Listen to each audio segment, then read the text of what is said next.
The cognitive distortion of mind reading, as you might guess, involves assuming that we know what others are thinking without having good reasons to assume it. This distortion might appear in thoughts like, "She probably thinks I'm a loser." Exodus 20:16, also known as commandment number 9 of the 10 Commandments, says, "You shall not give false testimony against your neighbor." This commandment is commonly understood to mean that we shouldn't lie. But in his book, Emotionally Healthy Spirituality, Peter Scazzero applies it to the idea of making assumptions about what others are thinking, in other words, mind reading. Scazzero writes, "Every time we make an assumption about someone who has hurt or disappointed us, without confirming it, we believe a lie about this person in our head.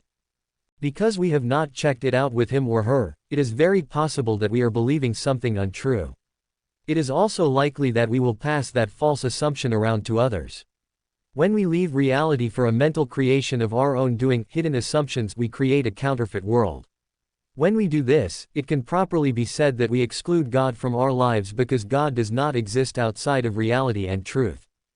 That may sound dramatic, but Scazzero's words are intended as an encouragement to stop assuming what others are thinking.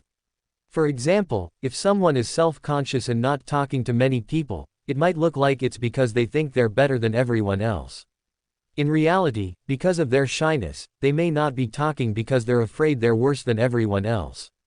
Just because we think we know what someone else is thinking doesn't mean we know. Of course, some people, family members, for instance, might expect others to automatically know what they're thinking, which excuses them from having to express themselves.